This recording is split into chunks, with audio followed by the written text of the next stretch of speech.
বিয়াজ আসসালামু আলাইকুম। আমরা আপনাদেরকে এখন নিয়ে গেছি যে লেদার কেমিক্যাল ব্যবসায়ী সমবায় সমিতি লিমিটেডের যে নির্বাচন হচ্ছে সেই নির্বাচন আমরা দেখতে পাচ্ছি এখানে মোহাম্মদ তিতুমিরকে। আমি কথায় নয় কাজে বিশ্বাসী, স্বচ্ছতা আমার আদর্শ, সকলের কাছে দোয়া ও সমর্থন প্রত্যাশী। কলম মার্কা আপনাদের একটু মূল্যবান ভোট দিয়ে সমিতির সার্বিক উন্নয়নে সহযোগিতা করার সুযোগ দিন। এখানে আমরা পরিচালক হিসেবে দেখতে পাচ্ছি যে তিতুমির ভাই উনি মানে অনেক সুন্দর কথাবার্তা মাধ্যমে ভোট চাচ্ছেন।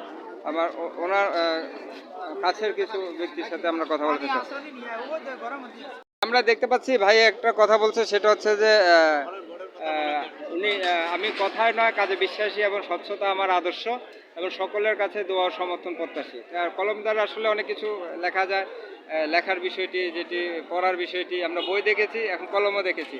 যে আসলে তিতুমির ভাইয়ের যে উনি পরিচালক হিসাবে প্রার্থী হয়েছেন এবং লেদার কেমিক্যাল ব্যবসায়ী সমবায় সমিতি লিমিটেডের যে ত্রিবার্ষিক নির্বাচন, সাধারণ নির্বাচন 2024 থেকে 27, এই ব্যবস্থা কমিটির যে পরিচালক হতে চাচ্ছেন, আসলে ওনার অনেক জ্ঞান গর্ব আমরা কথা শুনেছি। তো আপনি ওনার সম্পর্কে কিছু বলেন, আমরা জানতে চাই। ওনার সম্পর্কে বলতে চাই আমি, উনি তো ভালো লোক, সৎ লোক, ঠিক আছে। উনি খুব ভালো লোক, মানে জনগণও ওনারে ভালোবাসে, আগেও ছিল উনি একটা এই পোস্টে। এখন আল্লাহ দিলে আবার জনগণ ইনশাল্লাহ ওকে আনবে এই আশা করি।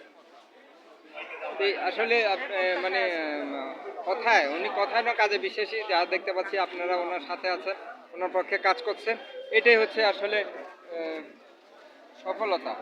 এই আসলে অনেককে নির্বাচন মানে হচ্ছে যে অনেকের সাথে মেশা এবং অনেক মত পথের লোকদেরকে এনে তাদের থেকে ভোট নেওয়াটা আসলে বিশাল ব্যাপার। আপনারা কি আশাবাদী যে তিতুমির ভাই উনি কলম মার্কায় ভোট ব্যবস্থাপনা কমিটির পরিচালক হিসেবে আসবেন? ইনশাল্লাহ আলহামদুলিল্লাহ, ওনাকে সবাই ভালোবাসে, উনি সবার সাথে মিলেমিশে চলে।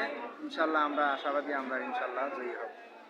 যাক, আমরাও আশাবাদী, আপনার কথা আমরা খুব পছন্দ হয়েছি। আমরাও নিজেরাও আসলে কথা না কাজে বিশ্বাসী এবং স্বচ্ছতা আমাদের আদর্শ। আসলে সকলেরও দোয়া আমরা ও সমর্থন প্রত্যাশা করি, কারণ আসলে এটা খুব সুন্দর কথা বলেছেন যে কথা না আমরা কাজে বিশ্বাসী, আমরা প্রমোট করতে পছন্দ করি, একে অপরের সাথে মিলেমিশে আমরা দেশকে এগিয়ে নিয়ে যাওয়ার আমাদের যে মানসিকতা সেটি থাকতে হবে এবং সকলকে ভালোবেসে এগিয়ে যেতে হবে। আশা করতেছি আমরা এগিয়ে যেতে পারি। আসসালামু আলাইকুম রহমতুল্লাহ।